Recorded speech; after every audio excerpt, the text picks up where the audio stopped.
Hello everyone, welcome back to our YouTube channel RNCC nursing online coaching. आज की class के अंदर हम डिस्कस करने वाले हैं अगेन एक MCQ सेशन रहने वाला है, जिसके अंदर प्रीवियस एग्जाम्स के अंदर जैसे PGI, RML और SGPGI के लिए प्रीवियस एग्जाम के अंदर जो क्वेश्चन सेशन पेपर बने हैं उनके, तो उन क्वेश्चंस को हम लेके आए हैं आपके लिए, और साथ साथ में इन टॉपिक्स को भी हम यहाँ पे क्या करेंगे, सोल्व करेंगे, ताकि आगे कभी ऐसे क्वेश्चंस एग्जाम के अंदर पूछे तो एटलीस्ट आपके ये क्वेश्चन तो गलत नहीं हो। क्लास शुरू करने से पहले मैं आपको बताना चाहूँगा कि हमारे ऑफिशियल RNCC के ऐप पे हम डेली बेसिस पे टेस्ट सीरीज कंडक्ट करवा रहे हैं, जो कि एकदम अफोर्डेबल प्राइस के ऊपर है, और साथ साथ में आप टेस्ट वगैरह देके अपनी प्रिपरेशन को और ज़्यादा स्ट्रेंथ पहुंचा सकते हो। ठीक है, टेस्ट दोगे तभी आपकी जो रियल आपकी जो कहाँ स्टैंड करते हो आपको पता लगेगा। ठीक है, तो शुरू करते हैं आज के अपने सेशन को। क्वेश्चन नंबर फर्स्ट क्या है? A nurse is administering A shot of vitamin के टू ए न्यूबॉर्न। एक नर्स जो है वो क्या कर रही है, विटामिन के को एडमिनिस्टर कर रही है न्यूबॉर्न में। विच of the following target areas is the most appropriate. तो इस क्वेश्चन में क्या पूछा गया है कि विटामिन के की जो डोज है वो हम कहाँ पे लगाते हैं, ठीक है, एडमिनिस्टर कहाँ करते हैं। ऑप्शन क्या है अपने पास में? Gluteus Maximus, gluteus minimus, vastus lateralis या फिर वास्टस मीडियलिस। तो विटामिन के का एडमिनिस्ट्रेशन हम कहाँ करते हैं, ये आपसे पूछा गया है।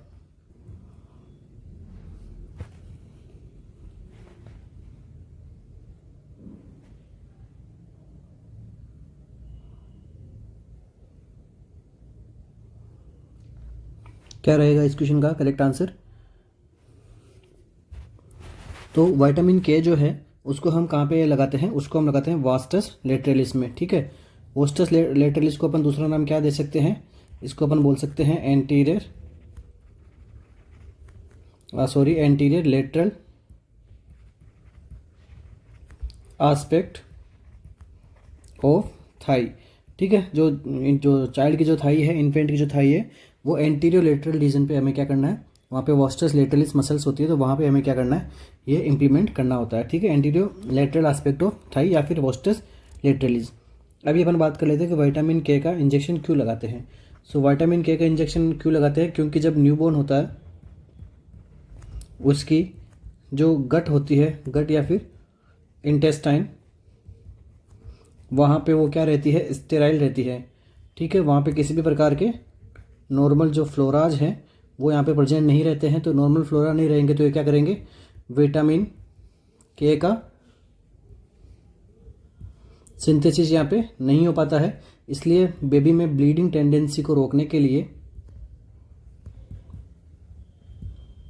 इसलिए ब्लीडिंग टेंडेंसी को क्या डिक्रीज करने के लिए हम क्या देते हैं, विटामिन के को अपन क्या देते हैं, शॉट देते हैं या फिर क्या करते हैं, एडमिनिस्टर करते हैं। ठीक है, विटामिन के डिपेंडेंट क्लोटिंग फैक्टर कौन कौन से हैं? तो इसके अंदर आते हैं 2, 7, 9 एंड 10। ठीक है, तो ये फैक्टर क्या करते हैं, क्लोटिंग जो है उस कंडीशन में हेल्प करते हैं। तो विटामिन के जब नहीं सिंथेसिस होगा तो ये फैक्टर भी जो है वो लिवर से इन फैक्टर का भी सिंथेसिस नहीं होता है। ठीक है, तो इसलिए अपन क्या करते हैं, विटामिन के का इंजेक्शन का एडमिनिस्टर करते हैं। कब करते हैं? क्वेश्चन में पूछ लिया आपको विटामिन के कब लगाना है, तो विद इन 24 हावर्स के अंदर ये लगाना होता है। क्या लगेगा? IM लगता है। कहाँ लगेगा? वास्टस लेटरलिस में लगता है। अब क्वेश्चन नेक्स्ट बन सकता है इससे क्या, डोज से। डोज से क्या बनेगा अपने पास में क्वेश्चन कि अगर बेबी का बर्थ वेट 1000 या फिर मोर देन 1000 है यहाँ पे, तो अपन क्या डोज रखेंगे यहाँ पे, 0.5 mg।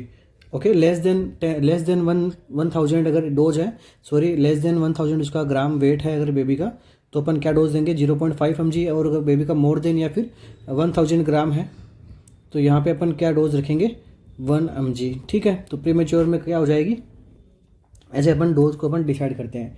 ओके, नेक्स्ट IM लगेगा। तो IM के लिए जो गोज, कितने गोज की नीडल को अपन यूज करते हैं, तो ये गोज आ जाएगा हमारे यहाँ पे क्या, 26 गोज की नीडल को क्या करते हैं अपन यूज में लेते हैं। तो विटामिन के का जो केमिकल नेम है वो क्या होता है, फाइटोनाडियोन। ठीक है, विटामिन के को हम फाइटोनाडियोन भी बोलते हैं। तो कुछ इस प्रकार हमारा विटामिन के का जो इंजेक्शन है वो हम लगाते हैं, एडमिनिस्टर करते हैं वास्टस लेटरलिस के अंदर। तो विटामिन के क्यों ज़रूरी है ये भी अपन ने पढ़ लिया, क्या डोज रहती है इसको भी अपन ने ध्यान में रखना है। विटामिन के का स्टोर कहाँ करते हैं, स्टोर अपन देखते हैं, इसका स्टोर करते हैं अपन रूम टेम्परेचर पे, ठीक है। विटामिन के का स्टोरेशन कहाँ होना चाहिए, रूम टेम्परेचर पे अपन क्या करते हैं, इसको स्टोर करते हैं। अभी मूव ऑन करते हैं आज के अपने नेक्स्ट क्वेश्चन पे। A toddler is 26 month old, एक टोडलर है जो क्या है 26 मंथ ओल्ड है, and has been recently admitted to the hospital, जो कि अभी रिसेंटली एडमिट हुआ कहाँ पे, हॉस्पिटल में। According to Erikson which of the following stage is toddler in, ठीक है। तो अकॉर्डिंग टू इरिक्सन ने जो थियोरी हमें प्रोवाइड की थी, उस थियोरी के अकॉर्डिंग टोडलर की स्टेज में क्या होता है, ठीक है, कौन सी स्टेज में टोडलर की ये अपनी जो कंडीशन हमें देखने को मिलती है। ऑप्शन क्या है हमारे पास में, trust versus mistrust, initiative versus guilt, autonomy versus same and doubt, या फिर इंटीमेसी वर्सेज आइसोलेशन। तो टोडलर की स्टेज में किस प्रकार का अपने पास में साइको सोशल डेवलपमेंट होता है, ठीक है। एरिक्सन ने कौन सी थ्योरी प्रोवाइड की थी, ये भी एग्जाम के अंदर पूछते हैं, तो उसी थ्योरी का एक क्वेश्चन है। सो एरिक्सन की क्या थी, stage of psycho social development, ठीक है। Stage of psycho social development की थ्योरी किसने दी थी, ये हमें थ्योरी दी थी एरिक्सन ने। तो एरिक्सन ने क्या कि हर एज ग्रुप के अकॉर्डिंग इस थ्योरी को बनाया था। सो अभी अपन 1 बाय 1 अपन इस थ्योरी के बारे में डिस्कस कर लेते हैं। तो सबसे पहले अपन बात कर लेते हैं किसकी, इन्फेंट की, ठीक है। सो इन्फेंट के अंदर कौन सी थ्योरी आती है हमारे पास में, इसके अंदर आता है ट्रस्ट वर्सेस मिसट्रस्ट। तो क्या एज रहती है, 0 to 18 मंथ तक। अब उसके बाद में कौन सी आती है, टोडलर। तो टोडलर में क्या आता है, autonomy versus same and doubt, autonomy versus same and doubt. तो इस क्वेश्चन के अंदर हमसे क्या पूछा गया है, टोडलर का पूछा गया है। तो हमारा ऑप्शन क्या करेक्ट हो जाएगा, ऑप्शन नंबर सी। तो टोडलर के अंदर जो साइको सोशल डेवलपमेंट होता है, तो उसके अंदर टोडलर में autonomy versus same and doubt का जो उसके पास में जो ये साइको सोशल डेवलपमेंट होता है, लाइक टोडलर इसे फील करेगा कि क्या मुझे ये काम करना चाहिए, लाइक वो खुद से ही वो क्वेश्चन करता है कि हाँ क्या मैं ये कर सकता हूँ या मैं ये नहीं कर सकता, ठीक है। उसके मन में ऐसे विचार आते हैं बच्चे के। तो ये autonomy versus same and doubt वाली कंडीशन हमें यहाँ पे देखने को मिलती है।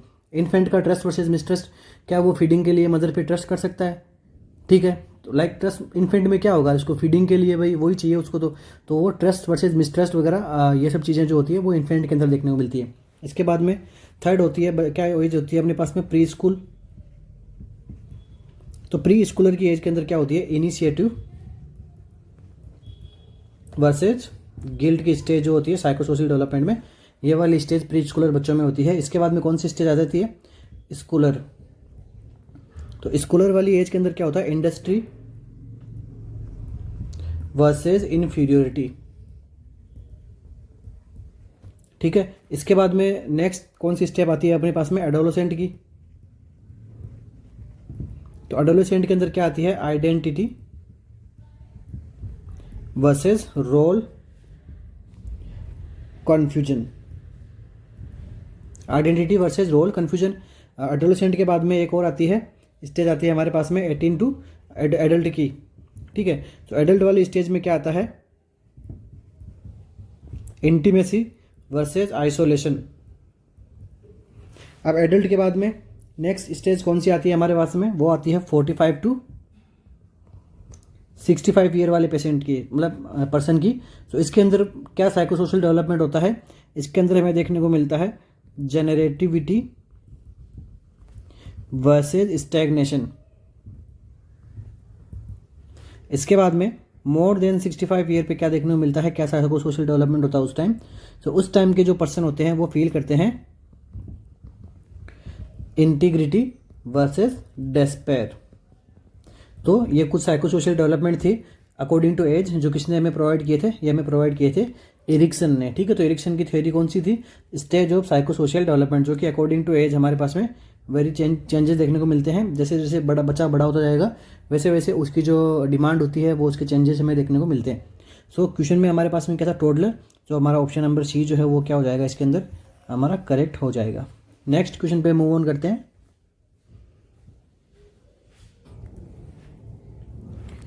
A patient with Addison disease ask a nurse for nutrition and diet advice. A patient है एडिसन डिजीज़ का, जो कि क्या कर रहा है, नर्स को पूछ रहा है कि अकॉर्डिंग टू उसके न्यूट्रिशन क्या रहने चाहिए और डाइट एडवाइस क्या रहनी चाहिए। विच of the following diet medication modification is not recommended. ठीक है, नीचे देखिए ऑप्शन में से कौन सी डाइट मॉडिफिकेशन है जो क्या करेगी, नर्स उसको रिकमेंड नहीं करेगी। ये क्वेश्चन कैसा है, एक्सेप्ट वाला क्वेश्चन है। ठीक है, तो आपको अच्छे से इसका आंसर करना है।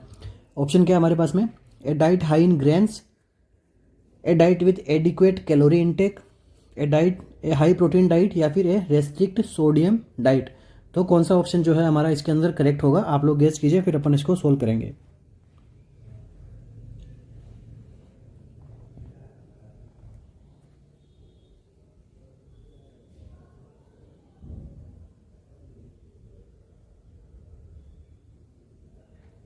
किस प्रकार की डाइट को हम रिकमेंड नहीं करेंगे।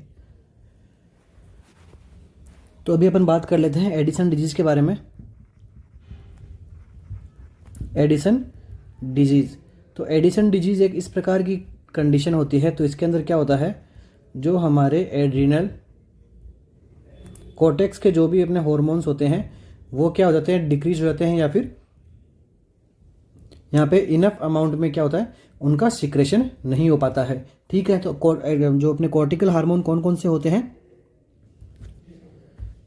इसके अंदर आता है ग्लूको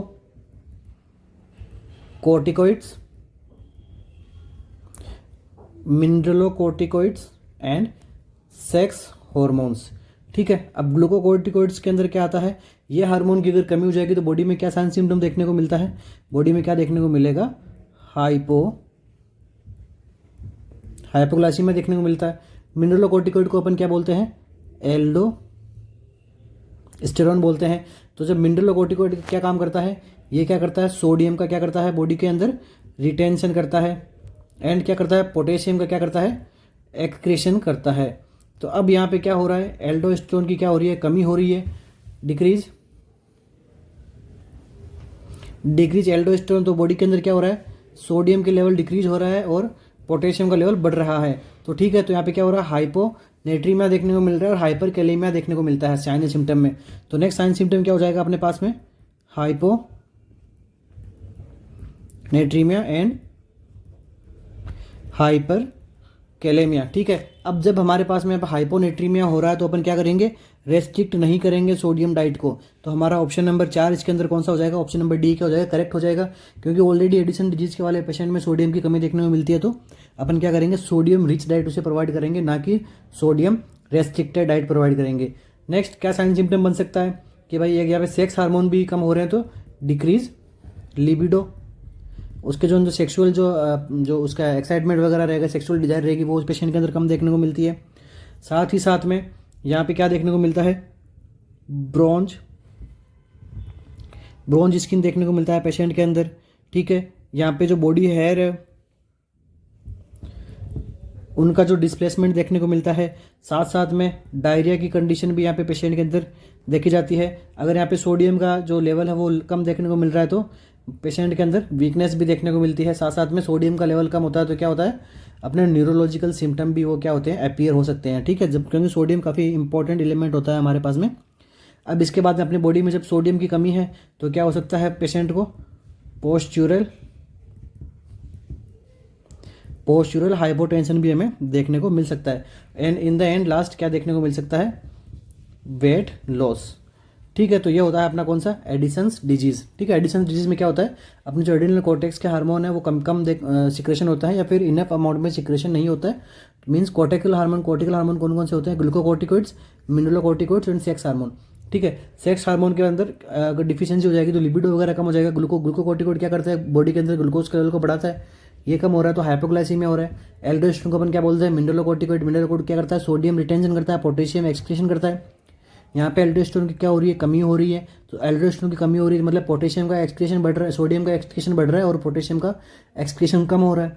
तो यहाँ पे क्या हो रहा है, हाइपोनेट्रीमिया हो रहा है। तो हाइपोनेट्रीमिया हो रहा है तो हमें क्या करना है, सोडियम डाइट क्या करनी है, बढ़ानी है, सोडियम डाइट को रिच करना है, ना कि सोडियम डाइट को कम देना है। ठीक है, अब इसके बाद में अपने इसका जो ट्रीटमेंट है उसके अंदर अपन क्या कर सकते हैं, ट्रीटमेंट के लिए अपन क्या कर सकते हैं, ACTH सॉरी, ट्रीटमेंट के लिए अपन क्या करते हैं, ग्लूकोकॉर्टिकोइड्स अपन पेशेंट को देंगे, साथ साथ में मिनरलोकॉर्टिकोइड्स भी है, हार्मोनल पिल्स अपन उसको क्या करवा सकते हैं, प्रोवाइड करवा सकते हैं। तो हमारे इस क्वेश्चन का करेक्ट आंसर क्या हो जाएगा, option number D. Next question पे मूव करते हैं। Which medication should the client avoid because of the increase risk of lithium toxicity, कि लिथियम टॉक्सिसिटी से प्रिवेंट करने के लिए कौन सी जो मेडिकेशन है उसको क्लाइंट को अवॉइड करने के लिए कहना है। ठीक है, कौन सी मेडिकेशन है वो क्लाइंट अवॉइड करेगा ताकि इंक्रीज लिथियम टॉक्सिसिटी के रिस्क को अपन कम कर सके। ऑप्शन हमारे पास में हाइपोग्लाइसेमिक एजेंट, एंटासिड्स, एंटीबायोटिक या फिर डायूरेटिक। कौन सी ऐसी ड्रग है जो लिथियम टॉक्सिसिटी को इंक्रीज करती है, उसको हमें अवॉइड करवाना है। यहाँ पे क्या ऑप्शन होगा हमारा करेक्ट इसके अंदर,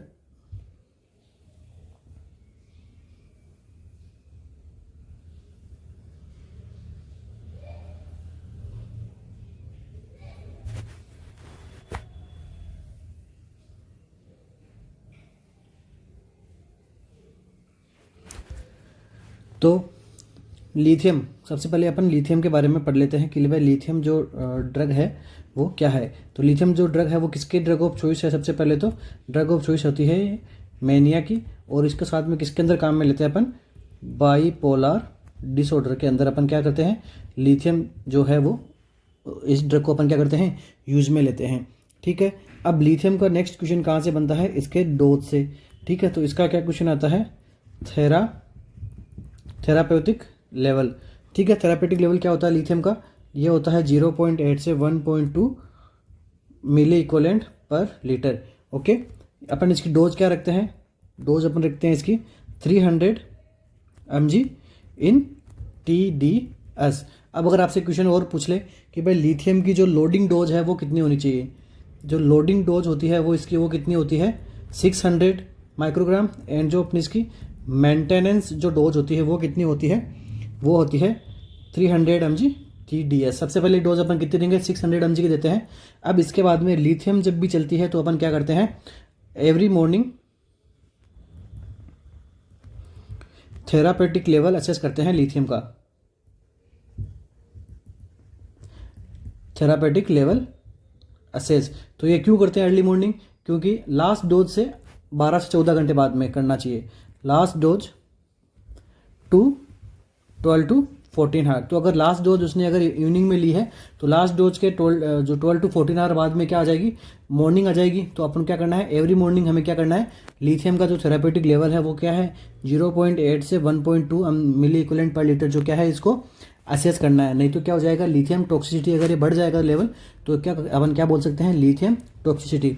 तो लिथियम टॉक्सिसिटी कब होती है ये भी अपन पढ़ लेते हैं, कब इसको माइल्ड, मॉडरेट एंड सीवियर भी अपन कब कहते हैं इसको। तो जब लिथियम टॉक्सिसिटी 1.5 से ज़्यादा हो जाएगी तो ये माइल्ड की कैटेगरी में आ जाएगी, और जब ये 2 से लेकर 2.5 तक हो जाएगी मिली इक्विवेलेंट पर लीटर तो ये मॉडरेट कंडीशन में आ जाएगी, एंड मोर देन 2.5 के लिथियम टॉक्सिसिटी के अंदर क्या आ जाए, सीवियर कैटेगरी के अंदर आ जाएगी। ठीक है, इसके बाद में अपन क्या करते हैं, जब भी लिथियम थेरेपी चल रही होती है तो हमें क्या करना है, यहाँ पे सोडियम का जो है वो बॉडी के अंदर बैलेंस रखना जरूरी होता है। ठीक है, सोडियम बैलेंस रखना जरूरी होता है। नेक्स्ट बात कर लेते हैं अपन, अगर पेशेंट के अंदर जो है वो क्या है, लिथियम की जो है वो क्या है, टॉक्सिसिटी अगर हो गई है तो फर्स्ट साइन सिम्टम कौन सा आएगा, तो ये आएगा एनोरेक्सिया। ठीक है, अब अपन मूव करते हैं अपने क्वेश्चन के ऊपर। तो लिथियम के साथ में कभी भी हमें क्या करना है, डाईयूरेटिक्स को हमें काम में नहीं लेना है। क्यों नहीं लेना है, क्योंकि डाईयूरेटिक की यहाँ पे क्या कोज करवा सकती है, डाईयूरेटिक यहाँ पर डिहाइड्रेशन के साथ साथ में हमारे यहाँ पे सोडियम का लेवल भी डिक्रीज हो जाता है। तो सोडियम का लेवल अगर बॉडी में डिस्टर्ब हो जाएगा तो ये क्या कोज करवा सकता है, लिथियम टॉक्सिसिटी कोज करवा सकता है। ठीक है, तो हमें सोडियम लेवल को अपन को मेंटेन रखने के लिए हमें क्या करना है, डाईयूरेटिक्स को हमें क्या करना है, अवॉइड करना है। ठीक है, जब भी अपन लिथियम की ट्रीटमेंट चल रहा होता है तो उसके अंदर डायूरेटिक्स को क्या करना है, क्योंकि डायूरेटिक क्या कर सकती है, लिथियम टॉक्सिसिटी को इनको और ज़्यादा आगे बढ़ा सकती है। ठीक है, तो टॉक्सिसिटी के बाद में एक क्वेश्चन और बनता है, जब अपनी बॉडी में लिथियम सोडियम का लेवल क्या होता है, डिक्रीज होता है, तो क्या होता है, लिथियम टॉक्सिसिटी देखने को मिलती है। बट जब लिथियम टॉक्सिसिटी हो जाती है तो ये क्या अपने आप अपनी बॉडी में क्या हो जाएगा, सोडियम का लेवल भी क्या हो जाएगा, इंक्रीज हो जाएगा। सबसे पहले आपको ध्यान रखना है, जब सोडियम का लेवल डिक्रीज होगा तो क्या होगा, लिथियम टॉक्सिसिटी होगी। लिथियम टॉक्सिसिटी होने के बाद में सोडियम का लेवल भी हमारी बॉडी में ज़्यादा देखने को मिलता है। ठीक है, तो ये कुछ लिथियम से रिलेटेड इंपॉर्टेंट इक्वेशन थे जो हमें एग्जाम के अंदर पूछे जा चुके हैं, प्रीवियसली एग्जाम में पूछते हैं और आगे भी पूछे जाने की संभावनाएं हैं लिथियम थेरेपी से। ओके, तो यहाँ पे थेरेपेटिक लेवल काफ़ी इंपॉर्टेंट है, कई बार एग्जाम में पूछा गया। ड्रग ऑफ चॉइस भी इंपॉर्टेंट है और बाकी सारे क्वेश्चंस भी बनते हैं। और डाययूरेटिक्स को अपन काम में नहीं लेते हैं जब लिथियम टॉक्सिसिटी हो रही होती है तो, क्योंकि ये क्या करेगी अपनी बॉडी में, तो डिहाइड्रेशन को कोज कर सकती है, साथ ही साथ में सोडियम का लेवल भी ये डिक्रीज करती है। ओके, नेक्स्ट क्वेश्चन पे मूव ऑन करते हैं। A client is receiving lithium, what is an important nursing intervention wheel this medication is being administered. तो एक क्लाइंट क्या है, लिथियम थेरेपी के ऊपर एक क्लाइंट है। तो अब इम्पोर्टेंट नर्सिंग इंटरवेंशन क्या रखना होता है हमें, जब एक क्लाइंट है वो, जब उसके पास में लिथियम जो अपन ड्रग है वो कंटिन्यू एडमिनिस्टर करते हैं, तो क्या एक इंपॉर्टेंट नर्सिंग इंटरवेंशन होता है। ऑप्शन है हमारे पास में, restrict the client daily sodium intake, test the client's urine specific gravity weekly, monitor the client's drug blood level regularly, या फिर withhold the client's other medication for several days. तो lithium therapy चल रही होती है तो हमारा क्या नर्सिंग इंटरवेंशन होता है, क्या होगा इस क्वेश्चन का करेक्ट आंसर।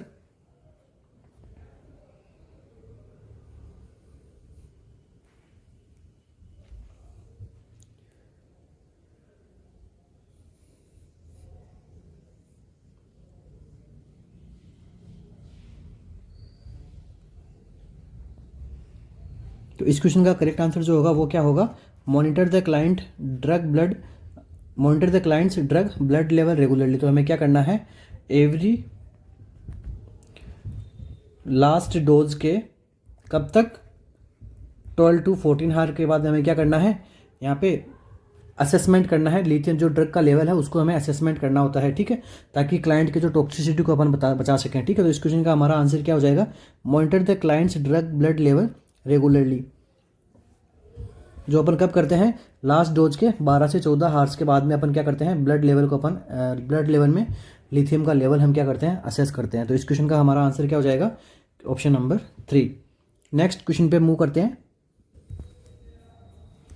नेक्स्ट क्वेश्चन कुछ इस प्रकार है, a client in the hyper active phase of mood disorder. A client जो है वो क्या है, मूड डिसऑर्डर के हाइपर एक्टिव फेज में है, बाइपोलर टाइप का पेशेंट है। ठीक है, रिसीविंग लिथियम, उसको क्या दे रहे हैं अपन, लिथियम थेरेपी चला रहे हैं। A nurse identified that the client's lithium blood level is 1.8 milliequivalent per litre. मतलब क्या है, ब्लड लेवल क्या है यहाँ पे इंक्रीज देखने को मिल रहा है हमें। तो what is the most appropriate nursing action. तो जब कभी लिथियम लेवल अपने बढ़ा हुआ देखने को मिलता है तो हमारा मोस्ट एप्रोप्रिएट नर्सिंग एक्शन क्या होना चाहिए। लिथियम थेरेपी से काफ़ी ज़्यादा क्वेश्चन एग्जाम के अंदर पूछे जा चुके हैं, तो हम इस क्वेश्चन के हमने 3-4 क्वेश्चन यहाँ पे लिथियम थेरेपी से रिलेटेड रखे हैं ताकि एग्जाम के अंदर आपका जो लिथियम से रिलेटेड टॉपिक है वो यहाँ पे गलत नहीं हो। ऑप्शन है हमारे पास में, continue the usual dose of lithium and not any adverse reaction. क्या करना है हमें यहाँ पे कि भाई आपको जो डोज है वो कंटिन्यू रखनी है और एडवर्स रिएक्शन का आपको पता लगाना है। Discontinue the drug until the lithium serum level drop to 0.5 milliequivalent per litre. क्या कर देना है भाई, आपको डिसकंटिन्यू कर देना है तब तक जब तक सीरम जो ब्लड लेवल है वो 0.5 मिली इक्विवेलेंट तक ड्रॉप ना हो जाए। ऑप्शन 3 है, ask the health care provider to increase the dose of lithium because the blood lithium level is too low. कि भाई आपको क्या करना है, HCP को इन्फॉर्म करना है कि भाई लिथियम का लेवल है वो बढ़ा हुआ कम देखने को मिल रहा है तो आप डोज बढ़ाइए। तो लास्ट ऑप्शन क्या है, hold the drug and notify the HCP immediately because the blood lithium level may be toxic. So इस क्वेश्चन का जो अपना जो आंसर रहेगा वो क्या रहेगा, ऑप्शन नंबर 4, क्योंकि अपन ने प्रीवियस क्वेश्चन के अंदर सोल्व किया ही था। क्योंकि 1.8 वाला जो है वो क्राइटेरिया वो नॉर्मल जो इसका थेरेपेटिक लेवल कितना होता है 0.8 से 1.2। ठीक है, अगर इससे क्या हो रहा है, ये बढ़ा हुआ देखने को मिल रहा है 1.8 तो मे बी ये क्या है एक टॉक्सिक, यहाँ पे लिथियम की क्या हो रही है टॉक्सिसिटी यहाँ पे देखने को मिल रही है। तो हमें क्या करना है, ड्रग को सबसे पहले क्या करना है, होल्ड करना है। उसके बाद में HCP को हेल्थ केयर प्रोवाइडर को क्या करना है, नोटिफाई करना है। उसके बाद में क्या करना है, बिकॉज ब्लड लिथियम थेरेपी में भी टॉक्सिक। ठीक है, आगे जाके वो हेल्थ केयर प्रोवाइडर अपना जैसे बताएगा वैसे हमें परफॉर्म करना है, बट डिसकंटिन्यू कभी नहीं करना अपने को लेके, ठीक है। और कंटिन्यू भी नहीं देना है, क्योंकि हमें पता होना चाहिए थेरेपेटिक डोज कितनी होती है। तो ऑप्शन नंबर 1 भी रॉन्ग है, 2 भी रॉन्ग है, और ये कभी भी ये 2 लो नहीं है, ये हाई वाली कैटेगरी के अंदर जा रहा है। तो हमारा ऑप्शन नंबर सी भी हमारा यहाँ पे क्या हो रहा है, इनकरेक्ट हो रहा है, ठीक है। तो अब अपन बात कर लेते हैं किसकी, लिथियम टॉक्सिसिटी की, कि भाई कितने के ऊपर क्या क्या हमें साइन सिम्टम देखने को मिलते हैं। तो इसके अंदर क्या होता है, कुछ ग्रेड दी हुई होती है। सो grade first, grade 2, grade third. तो ये 3 ग्रेड के अंदर हम क्या करेंगे, लिथियम की टॉक्सिसिटी पढ़ते हैं। फर्स्ट ग्रेड के अंदर लिथियम का लेवल कितना होता है, 1.5 to 2.5 milliequivalent per litre. तो यहाँ पे हमें क्या क्या साइन सिम्टम देखने को मिलते हैं इस कैटेगरी के अंदर। इस कैटेगरी हमें मिलेगा nausea, anorexia, vomiting, ataxia, agitation, ठीक है। तो ये कुछ बेसिक से साइन सिम्टम है, ये हमें यहाँ पे देखने को मिलता है। साथ साथ में जो सोडियम इम्बैलेंस की वजह से क्या देखने को मिल रहा है, मसल की जो वीकनेस है वो भी हमें यहाँ पे देखने को मिलती है। ये हो गया हमारा स्टेज 1 में। जो ये किस प्रकार की कंडीशन है, ये एक माइल्ड टॉक्सिसिटी के अंदर आती है, ठीक है। ये क्या कहे, माइल्ड टॉक्सिसिटी आती है। इसके हमें ग्रेड 2, तो ग्रेड 2 के ऊपर हमारा लिथियम लेवल क्या होगा, 2.5 से लेके 3.5 तक। अगर ये वाला लेवल हमें मिलता है तो ये आता है हमारा ग्रेड 2 के अंदर। यहाँ पे क्या क्या साइन सिम्टम देखने को मिलता है, पेशेंट की जो कंडीशन है वो स्टूपर वाली हो जाएगी, जो उसकी बॉडी है वो रिजिड हो जाएगी। साथ साथ में जो इसका जो हाइपर जो बॉडी की जो टोन है वो भी हमारे यहाँ पे उसके अंदर जो कॉन्ट्रैक्शन वहाँ पे बॉडी के जो है वो बढ़ जाएंगे। साथ साथ में हाइपोटेंशन भी हमें देखने को मिलता है। लिथियम टॉक्सिसिटी में हाइपोटेंशन क्यों देखने को मिलता है, क्योंकि यहाँ पे सोडियम का लेवल क्या हो रहा है, कम देखने को मिलता है। तो आपको याद रखना है कि लिथियम वाली ड्रग थेरेपी के अंदर हाइपोटेंशन होता है पेशेंट को, एग्जाम में पूछा गया क्वेश्चन है। इसके बाद में ग्रेड 3, तो ग्रेड 3 के अंदर क्या हो रहा है, पेशेंट को क्या हो रहा है, सीजर की कंडीशन आ जाती है और पेशेंट जो है वो कोमा में जा सकता है। तो इसका जो रेंज है वो कितना होता है, ये मोर देन 3.5 मिली इक्विवेलेंट पर लीटर। तो मोर देन 3.5 हो जाता है तो पेशेंट में क्या देखने को मिलता है, सीजर देखने को मिलता है, कोमा देखने को मिलता है। तो यहाँ पे क्या करना है, यहाँ पे इसका ट्रीटमेंट कैसे होगा, इसके ट्रीटमेंट के लिए क्या करना है हमें, हीमोडायलिसिस। एक लास्ट इसका क्या है, एक यही ट्रीटमेंट है कि उसका क्या करना है, हीमोडायलिसिस करके उसकी जो लिथियम का जो है वो लेवल को मेंटेन करना है, लिथियम टॉक्सिसिटी को ठीक करना है, ओके। और इन दोनों का ट्रीटमेंट के अंदर अपन क्या करते हैं वो भी अपन देख लेते हैं। यहाँ पे अपन क्या करते हैं, हाइड्रेशन उसको क्या करेंगे, मेंटेन करेंगे, ठीक है। तो यहाँ पे हाइड्रेशन सबसे पहले मेंटेन करेंगे, साथ साथ में उसको क्या देंगे, कैक्जेलेट, ठीक है। इन दोनों के साथ में क्या करेंगे, उसका हाइड्रेशन मेंटेन करने के लिए काम में लेंगे। अगर इनसे मेंटेन नहीं हो रहा है तो स्टेज 2 के अंदर भी अपन क्या कर सकते हैं, हीमोडायलिसिस, ठीक है। तो इस प्रकार से क्या है, लिथियम का टॉपिक अपना यहाँ पे कंप्लीट होता है। अभी अपन मूव ऑन करते हैं अपने नेक्स्ट क्वेश्चन पे। इस क्वेश्चन का आंसर क्या हो जाएगा, hold the drug and notify the health care provider, क्योंकि ये क्या है, एक टॉक्सिक लेवल है। नेक्स्ट क्वेश्चन पे मूव करते हैं। A DEXA scan is used in the diagnosis of, जो अपन डेक्सा स्कैन करते हैं तो ये किसके डायग्नोसिस के अंदर काम में आता है, ब्रेस्ट कैंसर के, ऑस्टियोपोरोसिस के, कोरोनरी आर्टरी डिजीज के, या फिर पल्मोनरी एम्बोलिज्म में कौन से के अंदर डेक्सा स्कैन जो है वो काम में लिया जाता है। क्या ऑप्शन हमारा यहाँ पे करेक्ट होगा,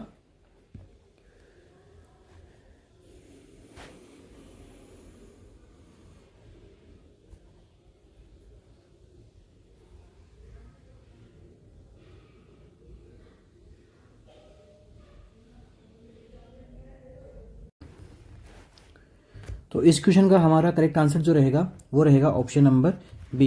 तो डेक्सा स्कैन जो है वो किसके लिए काम में आता है, ऑस्टियोपोरोसिस के लिए। डेक्सा की फुल फॉर्म क्या होती है वो भी अपन पढ़ लेते हैं, डुअल एक्सरे एब्जॉर्प्शियोमेट्री, ठीक है। ड्यूअल एक्सरे एब्जॉर्प्शियोमेट्री को अपन क्या बोलते हैं, डेक्सा स्कैन, ठीक है। तो डेक्सा स्कैन हम किसके लिए काम में लेते हैं, डेक्सा स्कैन हम काम में लेते हैं ऑस्टियोपोरोसिस का पता लगाने के लिए। अब इसका भी क्या होता है, स्कोर होता है, जिसको अपन किससे मेजर करते हैं, जिसको स्कोर के लिए मेजर करने के लिए एक वर्ड दिया गया है, वो क्या है, टी, ठीक है। कितना स्कोर होना चाहिए टी का, तो वो भी अपन पढ़ लेते हैं। तो टी स्कोर अगर -1 से +1 है तो ये क्या कंडीशन है, ये नॉर्मल कंडीशन है। तो डेक्सा स्कोर को अपन किससे बोलते हैं, डेक्सा का स्कोर अपन बोलते हैं टी स्कोर। तो टी स्कोर अगर -1 से +1 आ रहा है तो ये क्या कंडीशन है, बोन एक हेल्दी बोन है, नॉर्मल बोन है। अगर यहाँ पे -2 से -1 का स्कोर हमें देखने को मिलता है तो मतलब क्या है, बोन में ओस्टियोपीनिया की हमें यहाँ पे कंडीशन देखने को मिलती है।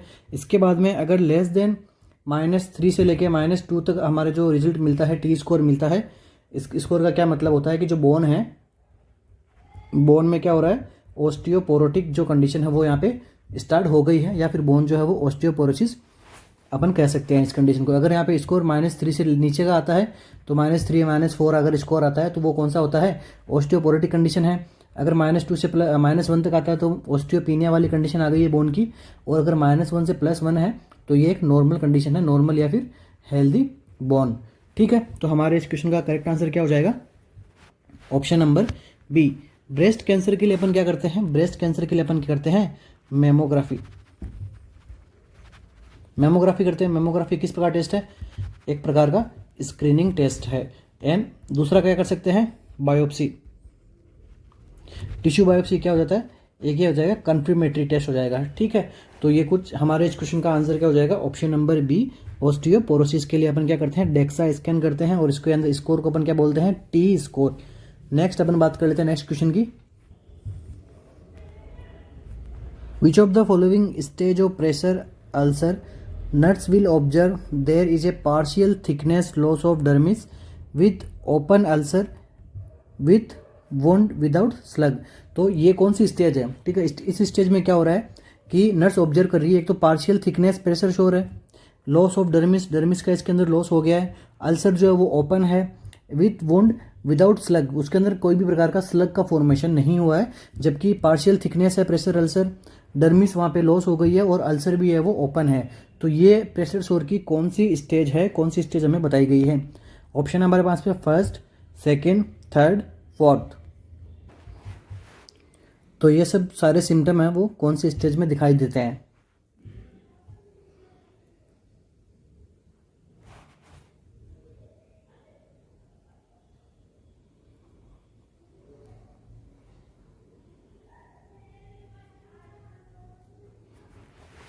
तो अभी अपन यहाँ पे 1 बाय 1 अपन क्या कर लेते हैं, डिस्कस कर लेते हैं प्रेशर सोर की।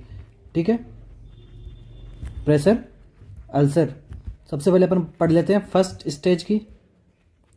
तो फर्स्ट स्टेज के अंदर क्या होता है, एरिथीमा देखने को मिलता है, प्लस वो क्या है कि स्किन इसकी यहाँ पे इंटैक्ट रहती है, स्किन के अंदर किसी भी प्रकार का अल्सरेशन नहीं देखने को मिलता है, केवल वहाँ पे एरिथीमा ही देखने को मिलता है, स्किन वो है वो क्या है साथ में अटैच रहती है, इंटैक्ट देखने को मिलती है। स्टेज सेकंड, सेकंड स्टेज में क्या देखने को मिलता है,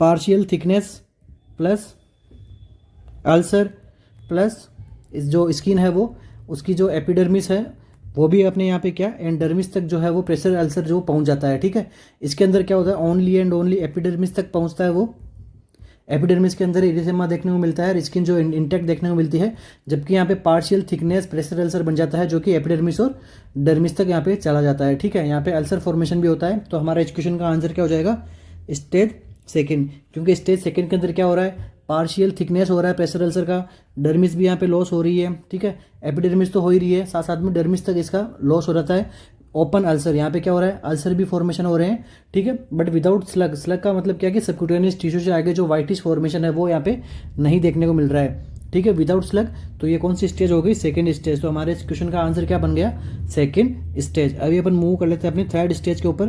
तो थर्ड स्टेज के अंदर क्या होता है, फुल थिकनेस। इसमें क्या था, पार्शियल थिकनेस, इसमें क्या आ जाएगा, फुल थिकनेस हो जाएगा, स्किन जो है वो इंटेक्ट नहीं रहेगी, फुल थिकनेस, डर्मिस टू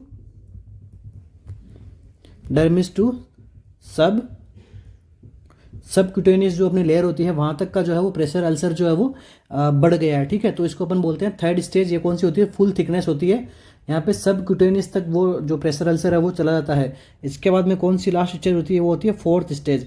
तो यहाँ पे क्या होता है कि टिश्यू का जो है डिस्ट्रक्शन हमें देखने को मिलता है, जो फेशिया होता है उसका भी डिस्ट्रक्शन देखने को मिलता है, मसल्स की जो फेशिया होती है वो भी डिस्ट्रक्शन मिलता है। यहाँ पे जो मसल्स भी होती है वो भी यहाँ पे डिस्ट्रक्शन देखने को मिलता है। साथ ही साथ में सम अमाउंट में बोन का भी यहाँ पे क्या होता है, यहाँ पे बोन भी यहाँ पे हमें फ्रेगमेंट के रूप में जो बिखरी हुई देखने को मिल सकती है, फिर बोन का भी स्लग ऑफ हमें होना शुरू हो जाता है यहाँ पे इस कंडीशन के अंदर। तो ये कौन सी स्टेज आती है, ये आती है फोर्थ स्टेज तक। यहाँ पे इस कंडीशन में आके अपने क्या बोन विजिबल हो जाती है। ओके, तो फर्स्ट स्टेज कहाँ तक होती है, फर्स्ट स्टेज में क्या होता है, एरिथेमा होता है, रेडनेस देखने को मिलती है, स्किन इंटेक्ट होती है और कहाँ तक फैला हुआ रहता है, ये एपिडर्मिस तक। सेकेंड स्टेज में क्या बोलेंगे अपन, पार्शियल थिकनेस, अल्सर फॉर्मेशन हो जाता है। अल्सर फॉर्मेशन कौन सी स्टेज में होते हैं, एग्जाम में आगे आपके तो क्या बोलना है आपको, अल्सर शोर, अल्सर जो अल्सर कंडीशन है वो प्रेशर शोर में सेकंड स्टेज में होते हैं, और ये स्टेज जो है वो एपिडर्मिस और डर्मिस तक पहुंच जाती है, जबकि सबक्यूटेनियस यहाँ पे इन्वॉल्व नहीं होता है। थर्ड में क्या होता है, ये फुल थिकनेस हो जाता है, डर्मिस टू सबक्यूटेनियस तक यहाँ पे क्या हो जाता है, डिस्टर्ब हो जाता है, जो स्किन इंटेक्ट है वो नहीं रहती है। फोर्थ में क्या होता है, फुल्ली टिश्यू डिस्ट्रक्शन देखने को मिलता है, मसल्स और फेशिया का डिस्ट्रक्शन देखने को मिलता है, बोन भी यहाँ पे क्या हो जाती है, विजिबल हो जाती है। तो ये कुछ 4 स्टेज है प्रेशर अल्सर की। सो प्रेशर अल्सर का मोस्ट कॉमन कोज क्या है, मोस्ट कॉमन कोज क्या है इसका, फ्रिक्शन। एग्जाम में आए तो हमें क्या करना, मोस्ट कॉमन कोज क्या है इसका, फ्रिक्शन। तो यहाँ पे इस बचाने के लिए अपन क्या करना है, पोजीशनिंग को अपन क्या करना है, पेशेंट की पोजीशन को हमें क्या करना है, चेंज करते रहना है। तो अपन ये एकमात्र ऐसा उपाय है जिससे अपन प्रेशर सोर्स से अपन क्या कर सकते हैं, प्रिवेंट कर सकते हैं। तो हमारे इस क्वेश्चन का आंसर क्या हो जाएगा, option number B second. Next question पे मूव करते हैं। Do no harm is which ethical principle, ऐसा एथिकल प्रिंसिपल जिसमें पेशेंट को किसी भी प्रकार का हार्म नहीं होता है, हार्म नहीं पहुंचाया जाता है। तो ये प्रिंसिपल कौन सा होता है, वेरासिटी, बेनिफिशियंस, नॉन माल एफिशिएंस, या फिर ऑप्शन डी जस्टिस। जब अपन नर्सिंग के अंदर एथिकल प्रिंसिपल पढ़ते हैं तो उनमें क्या क्या पढ़ते हैं अपन, एथिकल प्रिंसिपल जो वो वैसे प्रिंसिपल होते हैं जो जिनमें अपने पेशेंट केयर करने में हमें और ज़रा अच्छे तरीके से अपन क्या कर सकते हैं, पेशेंट की केयर कर सकते हैं, ठीक है, विदाउट उसकी कोई भी प्राइवेसी को ख़राब किए, या फिर उसको एक अच्छा ट्रीटमेंट प्रोवाइड करने के लिए अपन एथिकल प्रिंसिपल बनाए गए हैं। तो कौन सा एथिकल प्रिंसिपल है जिसके अंदर डू नॉट हार्म का यहाँ पे उसका मीनिंग रहता है, वेरासिटी, बेनिफिशियंस, या फिर नॉन माल एफिशिएंस, या फिर जस्टिस। तो हमारे इस क्वेश्चन का जो करेक्ट आंसर जो रहेगा वो रहने वाला है ऑप्शन नंबर सी। तो नॉन मॉल एफिशिएंस का मतलब होता है डू नॉट हार्म। अपन बाकी के जो प्रिंसिपल है उनको अपन अब 1 बाय 1 सोल्व कर लेते हैं। सबसे पहले अपन पढ़ते हैं ऑटोनॉमी। ऑटोनॉमी का मतलब होता है respect for individuals right to make their own decisions. ठीक है, तो ऑटोनॉमी के अंदर क्या करना है, हर इंडिविजुअल का राइट होता है कि वो अपने डिसीजन खुद ले सके। ठीक है, तो ऑटोनॉमी भी हमें एक एथिकल प्रिंसिपल के रूप में यहाँ पे मिलती है। नेक्स्ट अपन बात कर लेते हैं बेनिफिशियंस। तो बेनिफिशियंस का क्या मतलब होता है, डूइंग गुड। जब हम पेशेंट के लिए कुछ अच्छा करते हैं, पेशेंट के लिए बेनिफिट करते हैं, तो वो किस में आता है, बेनिफिशियंस के अंदर आता है। थर्ड प्रिंसिपल कौन सा होता है, फिडेलिटी। तो फिडेलिटी के अंदर क्या होता है, लॉयल्टी एंड प्रोमिस। तो यहाँ पे क्या होता है, पेशेंट के प्रति हमारी लॉयल्टी रहती है, पेशेंट के प्रति हमारी प्रोमिसेस रहते हैं कि हाँ हम आपका जो केयर है वो हम अच्छे से करेंगे, हम हमारी लॉयल्टी के साथ में आपकी जो केयर है, आपका ट्रीटमेंट है, या फिर आपके जो प्रॉब्लम्स है उनको हम समझेंगे, उसका हम क्योर करेंगे। इसके बाद में फोर्थ एथिकल प्रिंसिपल कौन सा आता है, जस्टिस के अंदर क्या आता है, फेयर एंड इक्वल ट्रीटमेंट। ठीक है, हर एक पेशेंट को हमें जस्टिस के साथ भी हमें ट्रीट करना होता है, उसको फेयर ट्रीटमेंट देना होता है, इक्वल हमें उसको टाइम टू टाइम डोज यहाँ पे पहुँचनी चाहिए, इक्वली उसको ट्रीट करना चाहिए। लास्ट नेक्स्ट कौन सा आता है, नॉन माल एफिशिएंस के बारे में तो अपने पढ़ लिया है। ठीक है, डू नॉट हार्म। इसके बाद में लास्ट 6 आता है, वो कौन सा आता है, वेरासिटी का मतलब होता है टेलिंग द ट्रूथ। यहाँ पे पेशेंट के साथ में हमेशा हमें ट्रूथफुल रहना है, या फिर मतलब ऑनेस्ट रहना है। ठीक है, हमारे पेशेंट के साथ में हमें ऑनेस्ट बन के रहना है, उसकी केयर में हमें ऑनेस्टी दिखानी है। ठीक है, तो ये कुछ हमारे पास में 6 एथिकल प्रिंसिपल है जो एग्जाम के अंदर पूछे जाते हैं। नेक्स्ट क्वेश्चन पे मूव करते हैं। After 5 days of diuretic therapy with 20 mg furosemide, a patient begin to exhibit fatigue, muscle cramping, and muscle weakness. These symptoms probably indicate that the patient is experiencing। यहाँ पे क्या हो रहा है, question में क्या पूछा जा रहा है कि 5 दिन के बाद में जो अपन फ्रूसामाइड के अपन डोज दे रहे हैं 20 mg, वो क्या कर रही है, डेली वो पेशेंट ले रहा है। अब क्या हो रहा है, पेशेंट को यहाँ पे फटीग हो रहा है, मसल में क्रैम्पिंग देखने को मिल रही है, मसल वीक देखने को मिल रही है। तो इसका क्या मीन्स हुआ कि भाई पेशेंट है वो किससे सफ़र कर रहा है। ऑप्शन हमारे पास में हाइपोकेलेमिया, हाइपरकेलेमिया, एनोरेक्सिया या फिर डिस्फेजिया। तो जब कभी अपन बात करते हैं हमारी क्या लूप डायूरेटिक्स की, क्योंकि फुरसामाइड एक तरीके का क्या है, लूप डायूरेटिक है। तो ये क्या करती है, ये करती है पोटेशियम का एक्सक्रीशन का काम करती है। तो यहाँ पे क्या देखने को मिल रहा है पेशेंट के अंदर, यहाँ पे हमें देखने को मिलता है हाइपोकेलेमिया। तो ये हमारा ऑप्शन का क्या आंसर हो जाएगा करेक्ट, हाइपोकेलेमिया। ठीक है, अब हाइपोकेलेमिया की वजह से ही ये सारे सिम्टम जो है वो पेशेंट के अंदर देखने को मिलते हैं। ठीक है, जो लूप डायरेटिक्स होती है वो क्या करती है, लॉस ऑफ सोडियम, ये सोडियम का जो लॉस है वो यहाँ पे एक्सक्रीशन करती है लूप डायरेटिक्स। लूप डायरेटिक्स में क्या आती है, फ्रूसामाइड, जिसको हम क्या बोलते हैं Lasix. Okay, normal potassium level कितना होता है, नॉर्मल पोटेशियम लेवल होता है 3.5 to 5.1 milliequivalent per litre. ठीक है, ये हमारा एग्जाम के अंदर क्वेश्चन पूछ लेते हैं। ठीक है, पोटेशियम टॉक्सिसिटी के अंदर बाद के बाद 80 सेगमेंट जो हमें चेंजेस देखने को मिलते हैं वो भी हमें एग्जाम के अंदर पूछे जाते हैं। तो वो भी हम नेक्स्ट क्लास के अंदर जब अपन कार्डियोलॉजी के अपन क्वेश्चन सोल्व करेंगे तब अपन वो पढ़ेंगे। नेक्स्ट क्वेश्चन के ऊपर मूव ऑन करते हैं। Most appropriate time for the nurse to obtain a sputum specimen for culture, मतलब कल्चर के लिए पेशेंट का स्पुटम स्पेसिमेन कलेक्ट करना कौन सा अप्रोप्रिएट टाइम रहता है उसका। Early in the morning, after the patient eat A light breakfast, after aerogel therapy या फिर आफ्टर चेस्ट फिजियोथेरेपी। तो कौन सा टाइम रहता है वो बेस्ट रहता है पेशेंट का कल्चर के लिए स्पेसिमेन लेना स्पुटम का। तो जब कभी भी अपन कल्चर लेते हैं तो हमें पेशेंट को एडवाइस करनी होती है कि आपको जब क्या करना है, अर्ली मॉर्निंग जो है वो आपको जो है वो सैंपल वो क्या करना है, कलेक्ट करना है with mouth wash with water. जो नॉर्मल वाटर होता है उससे आपको क्या करना है, माउथ वॉश करना है पहले, लाइक क्लीन करना है एक बार। उसके बाद में आपको क्या करना है, स्पुटम सैंपल आपको क्या करना है, कलेक्ट करना है। But never use antibiotics. ठीक है, एंटीबायोटिक्स ले लेंगे तो जो बैक्टीरियल का जो कंडीशंस है वो हमें अप्रोक्सीमेटली हमें पता नहीं लगेगी। ठीक है, तो यहाँ पे क्या करना है, पेशेंट को एडवाइस करनी है क्या, सबसे पहले तो आपको क्या करना है, अर्ली मॉर्निंग सैंपल कलेक्शन करना है। और आपको अगर आपको उसमें क्या करना है कि केवल माउथ वॉश करना है केवल नॉर्मल वाटर से। तो इस क्वेश्चन का हमारा आंसर क्या हो जाएगा, अर्ली इन द मॉर्निंग। और क्या क्या चीज़ हम ध्यान में रख सकते हैं, अगर पेशेंट को यहाँ पे नेबुलाइजर हो रहा है या फिर चेस्ट फिजियोथेरेपी करनी है या फिर स्टीम इनहेलर करना है तो सबसे पहले अपन वो करवाएंगे। उसके बाद में अपन क्या करेंगे, यहाँ पे स्पुटम कलेक्शन करेंगे। और एंटीबायोटिक हमें कभी भी पेशेंट को है वो स्पुटम कल्चर से कलेक्ट करने से पहले हमें नहीं प्रोवाइड करनी है। कितना स्पेसिमेन लेते हैं अपन, 15 ml तक। ठीक है, 15 ml तक हमें क्या करना होता है, स्पुटम हमें कलेक्ट करना होता है। इसके बाद में स्पुटम का कुछ कलर होते हैं वो भी एग्जाम के अंदर पूछते हैं कि भाई ये कंडीशन स्पुटम की कौन सी प्रॉब्लम के अंदर देखने को मिलता है। सबसे पहले अपन बात कर लेते हैं ब्लैक कलर स्पुटम कलर। तो ब्लैक कलर का स्पुटम आता है वो किसके अंदर आता है, कार्बन इन लंग्स। अगर लंग्स के अंदर पेशेंट के कार्बन का लेवल बढ़ा हुआ है तो क्या ब्लैकिश स्पुटम देखने को मिलेगा। येलो किसके अंदर देखने को मिलता है, येलो मिलता है पस के अंदर। इसके बाद में ब्राउन किसके अंदर देखने को मिलता है, नेक्रोसिस की कंडीशन के अंदर ब्राउन स्पुटम देखने को मिलता है।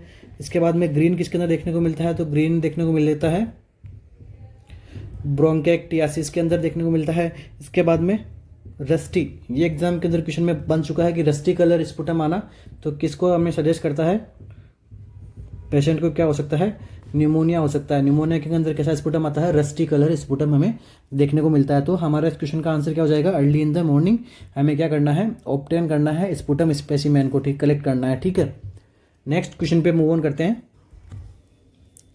Diagnosis of obesity can be done by calculating BMI which stand for body mass index, body metabolic index, basal metabolic index या फिर body mass index. Option first क्या था, body mind index. Last option क्या है, body mass index. तो अपन obesity के अंदर जब अपन कैलकुलेट करते हैं BMI को, तो BMI क्या है, BMI की फुल फॉर्म पूछिए आपसे, यहाँ पे काफ़ी इजी क्वेश्चन है। तो BMI की फुल फॉर्म क्या होती है, बॉडी मास इंडेक्स। ठीक है, तो बॉडी मास इंडेक्स बोल दो इसको, या फिर हम इसको क्या बोल सकते हैं, क्विलेट्स इंडेक्स, या फिर अपन क्या बोल सकते हैं, क्विलेट्स इंडेक्स। तो इसका जो फॉर्मूला होता है वो क्या होता है, फॉर्मूला होता है इसके अंदर